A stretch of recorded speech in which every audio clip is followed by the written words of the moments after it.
తెల్లవారగానే ఇళ్ల ముందు కళ్ళాపి చల్లుతున్నారా?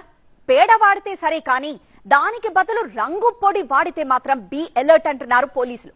పేడ పొడితో కళ్ళాపి చల్లితే లక్ష్మీదేవి మాటేమో కానీ మృత్యుదేవత రావడం ఖాయమని హెచ్చరిస్తున్నారు. ఎందుకంటే ఆ పొడి ఏకంగా 19 మంది ప్రాణాలు తీసింది.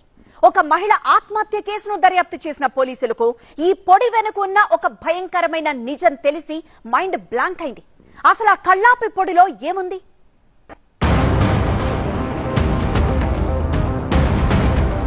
ఇంటి ముందు కళ్ళాపి చల్లుకోవడం అనాదిగా వస్తోన్న సాంప్రదాయం. పూర్వం అందరూ ఆవు పేడ, గేదెల పేడతో కళ్ళాపి చల్లేవారు. కానీ కాలం మారింది. పట్టణాల్లో పేడ అందుబాటులో లేకపోవడంతో మార్కెట్లోకి రంగురంగుల కళ్ళాపి పౌడర్లు వచ్చాయి. చూడ్డానికి సేమ్ పేడ నీళ్లలాగే కనిపించేలా చేసే ప్యాకెట్లు ఇప్పుడు విచ్చలవిడిగా అమ్ముడవుతున్నాయి. రూపాయి 2 రూపాయలకే దొరుకుతోందని జనం కూడా దీన్ని అలవాటు చేసుకున్నారు. కానీ ఆ పౌడర్ వెనక ఎంత ఘోరమైన మరణ శాసనం ఉందో తెలుసా? మనం షాపుల నుంచి కొంటున్నది ముంగిట చల్లే కళ్ళాపి పొడిని కాదు, నెమ్మదిగా ప్రాణాలు తీసే మృత్యువును.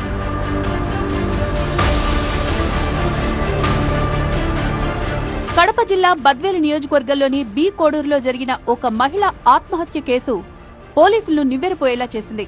అదనపు కట్నం వేధింపులతో ఆ మహిళ ఇంట్లో ఉన్న శ్రీ సౌభాగ్య కళ్ళాపి పొడిని నీళ్లలో కలుపుకుని తాగి బలవన్మరణానికి పాల్పడింది. ఈ కేసు దర్యాప్తులో మరో షాకింగ్ విషయం వెలుగులోకొచ్చింది. ఈ పొడి కలిపిన నీళ్లు తాగి ఈ మధ్య ఏకంగా 19 మంది ఆత్మహత్యలు చేసుకున్నట్లు తెలిసిందే. గతంలో పొలాల్లో గడ్డి మొలవకుండా కొట్టే పురుగుల మందులు తాగేవాళ్లు.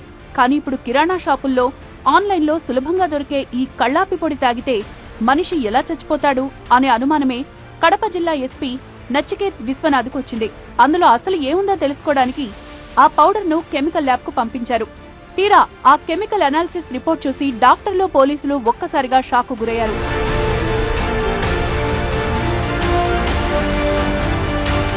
పౌడర్ తయారీలో అత్యంత హానికరమైన అర్మైన్ ఓ అనే కెమికల్ ఉన్నట్టు ల్యాబ్ రిపోర్టులో తేలింది.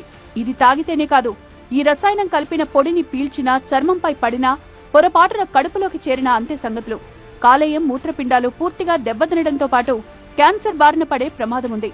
సౌభాగ్య, కామధేను, మహాలక్ష్మి, చంద్రిక, శ్రీదేవి, భూదేవి లాంటి పేర్లతో పేడ రంగు పొడి తయారు చేస్తున్న కేంద్రాలపై కేసులు నమోదు చేశారు పోలీసులు. పౌడర్ తాగేసి అమ్మాయి సూసైడ్ చేసింది. కలిపి పౌడర్ చాలా ఈజీలీ కడప జిల్లాలో అవైలబుల్ ఉంది అని మన ఇన్వెస్టిగేషన్లో బయటికి వచ్చింది. కలిపి పౌడర్ అంటారు. అది ఏంటి అంటే ఈ కౌడంగ్, అది ఒక సబ్స్టిట్యూట్. ఆ వాటర్లో మిక్స్ చేసి ఇంటి ముందే పెడతారు. ఈ కౌడంగ్ లాగా అపియరెన్స్ కూడా ఉంటుంది, కొంచెం కెమికల్ పౌడర్ కూడా ఉంది.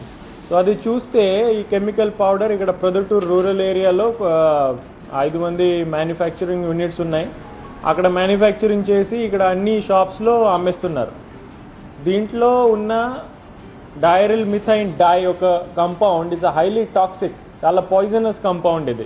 ఇది it is also carcinogen, number 1 carcinogen. అంటే దీనికి ఇది టచ్ చేస్తే లేకపోతే ఇన్హేల్ చేస్తే క్యాన్సర్ అయ్యే అవకాశం కూడా ఎక్కువ ఉంటాయి. రసాయనాలతో తయారు చేసిన ఇలాంటి ప్రమాదకరమైన కళ్ళాపి పొడిని అస్సలు వాడొద్దని వైద్యులు హెచ్చరిస్తున్నారు. చిన్నపిల్లలతో పాటు పెద్దవారి ప్రాణాలకు కూడా ముప్పు పొంచి ఉందంటున్నారు. ఈ ఆర్మైన్ ఓ అనే కెమికల్ మనం ఎలాంటి ద్వారా మన బాడీలోకి వచ్చినా, మనం పీల్చుకున్నా, మనం తగిలినా, మనం ఇక్కడ పగిలిపోయిన చర్మం నుంచి తగిలినా చాలా డేంజరస్. అది ఎందుకు డేంజరస్ అంటే మనం కొంచెం తక్కువ మోతాదులో పీల్చుకున్నా కూడా మనకు ఆయాసం కానీ, శ్వాస ఆడకపోవడము, నిమోకోనియోసిస్ అంటారు. లంగ్స్ గట్టి పడిపోతాయి, తర్వాత లంగ్స్ పనిచేయడం మానేస్తాయి, తర్వాత కిడ్నీలు పాడైపోతాయి, మన లివర్ ప్రాబ్లమ్స్ వస్తాయి, అలానే బ్లాడర్ క్యాన్సర్ లాంటి చాలా ప్రాణాంతకరమైన ప్రమాదాలు వస్తాయి. రసాయనాలతో తయారు చేసే ఈ కళ్ళాపి పొడి నమ్మితే కఠిన చర్యలు తీసుకుంటామన్నారు పోలీసులు. కడప పోలీస్ తరఫు నుంచి ఒక అడ్వైజరీ అందరికీ, దయచేసి అవాయిడ్ చేయండి ఇట్లాంటి కెమికల్ ప్రోడక్ట్స్. న్యాచురల్ ప్రోడక్ట్స్ ఏదైనా అవైలబుల్ ఉంటే అదే వాడుకోవచ్చు. దీని ఇల్లీగల్ మ్యానుఫ్యాక్చరింగ్ అని, ఇల్లీగల్ సెల్లింగ్, ట్రాన్స్పోర్టేషన్ ఎవరైతే చేశారో వీళ్ళ మీద చట్ట ప్రకారమైన యాక్షన్ ఇనిషియేట్ చేస్తారు.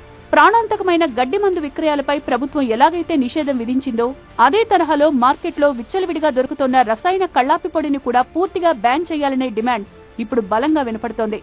ఇలాంటి హానికరమైన రసాయన ఉత్పత్తులపై ప్రభుత్వం బ్యాన్ విధించాలన్న వాదన బలంగా వినిపిస్తోంది.